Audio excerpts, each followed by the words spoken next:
সোনারগাঁওয়ে জাতীয়তাবাদী মুক্তিযুদ্ধ প্রজন্ম দলের পরিচিতি সভা অনুষ্ঠিত। সোনারগাঁও, নারায়ণগঞ্জ থেকে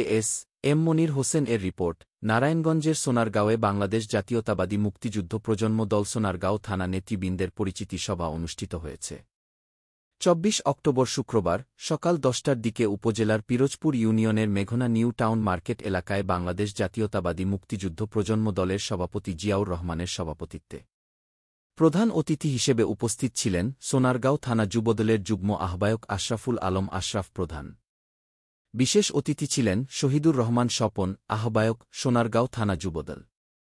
মোহাম্মদ মোরশেদ আলম, আহ্বায়ক যুবদল পিরোজপুর ইউনিয়ন।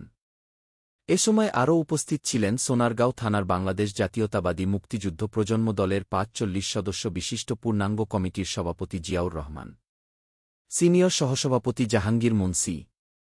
সহসভাপতি সজীব হোসেন, সাধারণ সম্পাদক মোহাম্মদ আব্দুর রহিম, যুগ্ম সাধারণ সম্পাদক আল আমিন, সহসাধারণ সম্পাদক মোহাম্মদ মামুন, সহসাধারণ সম্পাদক মোহাম্মদ সাব্বির আহমেদ, সাংগঠনিক সম্পাদক তরিকুল ইসলাম মাসুম, সহসাংগঠনিক সম্পাদক পারভেজ, সহসাংগঠনিক সম্পাদক মোহাম্মদ লিটন মিয়া, প্রচার সম্পাদক হাবিবুর রহমান সিয়াম, দপ্তর সম্পাদক রাশেদ প্রধান,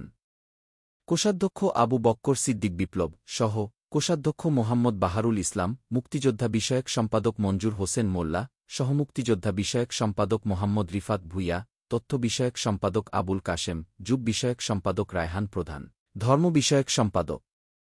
শাফরিনা আলম সাইমা, ক্রিয়া ও সাংস্কৃতিক বিষয়ক সম্পাদক মৌ ফাহিম মিয়া, মহিলা বিষয়ক সম্পাদক মোহাম্মদ ইমন মিয়াসহ বাংলাদেশ জাতীয়তাবাদী মুক্তিযুদ্ধ প্রজন্ম দলের সদস্য রিপন সরকার, মাহমুদ হাসান, চয়ন, মোহাম্মদ হারুন ভুইয়, মোহাম্মদ কাউসার মিয়া, ওহিদ হোসেন, মোহাম্মদ দেলোয়ার হোসেন, মোহাম্মদ ফখরুদ্দিন, রকিবুল হাসান, রবিন হোসেন, আকাশ মোল্লা, সবুজ মিয়া, ইউনুস আহমেদ রবিন, আল আমিন, সিফাত হোসেন, শাওন আহমেদ, রিমন, দেলোয়ার হোসেন, জহিরুল ইসলাম, নাইম,